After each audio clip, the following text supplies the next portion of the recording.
So this exercise is for the hamstrings. Now, when it comes to providing stability and strength to the pelvic joint or the hip joint, there are various things we want to be trying to work on. So it's the front, so it's our hip flexors, it's the inside, it's our adductors, it's the back, it's the hamstrings, and it's the glutes, and it's also our abdominal muscles. So we're going to tackle the hamstrings during this exercise. It's a hamstring curl exercise. When your hamstrings are strong, that provides stability through that hip joint. So if they are tight and they are weak, what happens is, as you're trying to move, as you're trying to step forward, as you're trying to move to the side, the muscle itself doesn't allow the joint to be stable. So it will you try and move and it pulls the joint itself off in a different direction. As we know, our hip is not one joint, the pelvis isn't one joint, it's multiple joined together basically by joints.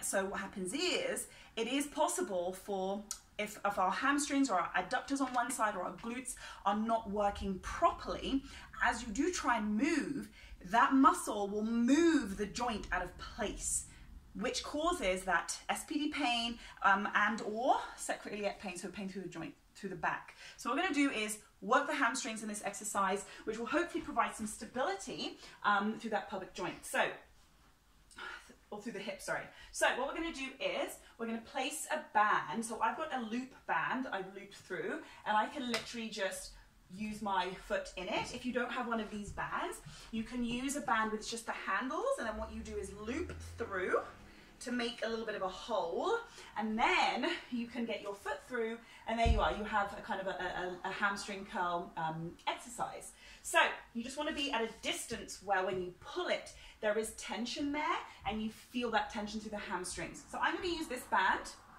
What I'm going to do is I'm going to put my foot through, and there are a few things I'm going to be thinking about as I work my hamstring. I want to make sure that my ear is in line with my shoulder, so I'm thinking about that posture with the chin tucked in, head pulled back.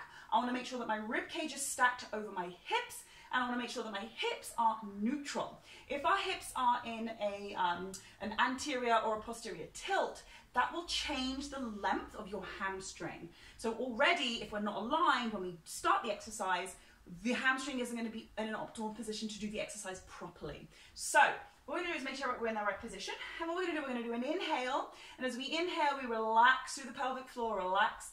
Inhale, expand the rib cage and the belly gently. And as I exhale, I pull the heel towards my hamstring. And I feel that muscle squeeze through the back of that leg. So I inhale, relax, exhale, pull. Inhale, exhale, pull. Now, even if you're experiencing discomfort on one side, I'd highly recommend that you do both sides with the exercise. You may want to do a couple more reps on the weaker side or the problem side, but I would say do both sides just so you can feel the difference. And when you can feel the difference with that strength or that activation, it makes you just more aware, and that mind to muscle connection just works better, especially when trying to heal an area. So hopefully that is helpful. Any questions, obviously just let me know.